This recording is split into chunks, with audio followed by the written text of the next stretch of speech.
Hi, this is Christian in PG.LOST, and welcome to our studio. This is the control room where we have like the recording setup, Genelec monitors, and some outboard gear here. And this is like my keyboard collection, which were used a lot on this record.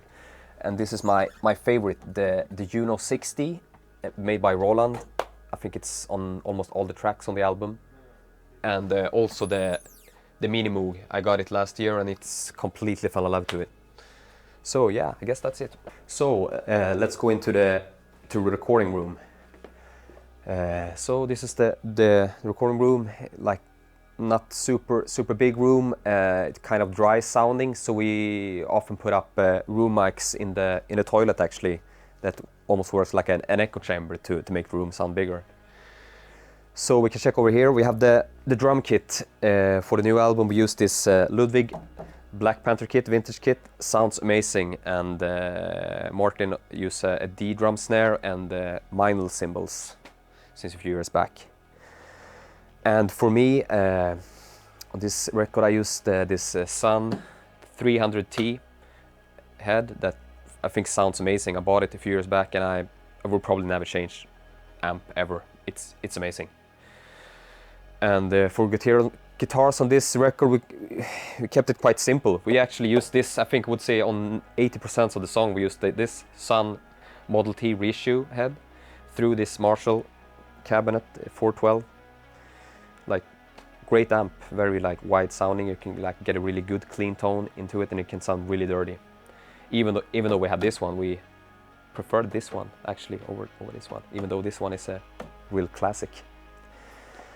And yeah, over here we can see Matthias pedals. I guess not all of them is used on the record, but it's more like a live setup. And same for Gustav, his pedal board over here. And you can see some of his guitar. Gustav is a Gibson guy, I would say. And Matthias is more like a Fender guy. He has this Fender vintage Telecaster, Tele Deluxe. And I play on this very simple, like American standard jazz bass. I never been like even though I'm a bass player, I've never been a fan of buying like super expensive and like old vintage basses. I prefer buying, I guess, keyboards instead. And this one is also kind of funny. I bought this Sharma transistor Leslie cabinet that I used on a lot of the keyboards and also on some of the guitars. Just reamped them through this one just to make them sound a bit more weird, and it turned out pretty cool. And if you want to hear more about the recording process, just keep watching and you will hear more about it. Difficult to know where to start. I guess it's been a weird kind of recording for this album. I mean, it's not only because of the pandemic or anything. It's just like we live so far away from each other, and we've done that for a while, and we did it even before the record before we released. But then we had made the songs earlier, so we kind of played them together. Yeah.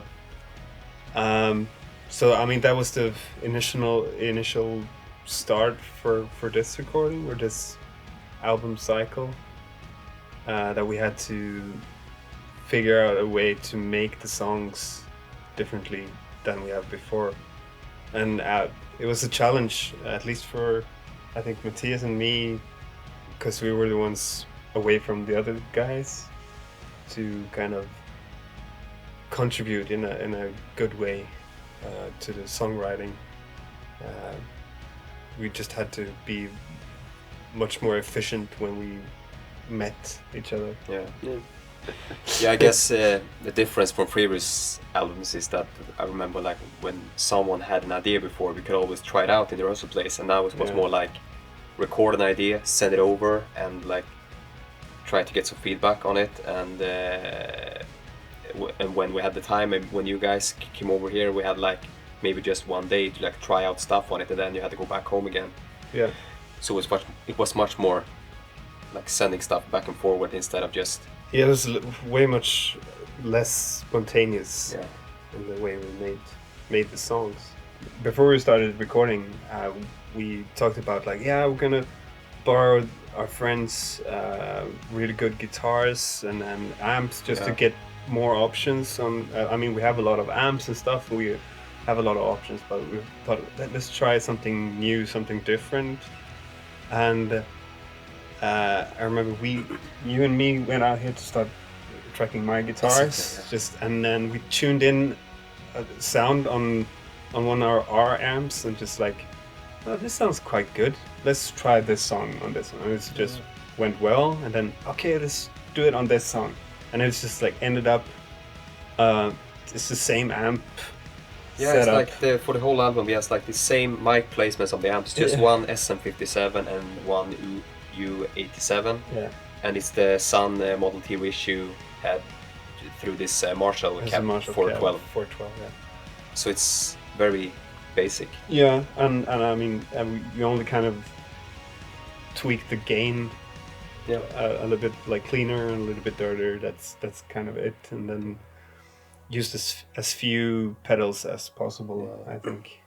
So it's completely different from the like the first plan we had, like having like 5 different amp setups, just like try everything out and just see which amp we should use in what part of the song. We could use like this amp for the verse and this amp for the chorus. We don't have the patience to. No. We always say let's get freaky on this one, and it never happens. We really hope we can start touring soon. I could really feel now when we played that I've been missing playing with you. So that's the immediate future hopes and dreams. Take this album out on the road. Yeah, exactly. Awesome. And I mean, people can stream all they want.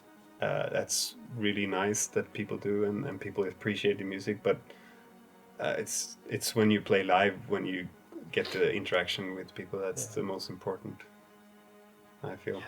Meet people at the merch table and just talk to them about nerdy stuff. It's amazing. Yeah, instead of sitting here and talking to you through the lens. That's all good and fine, but hope to see you soon in person.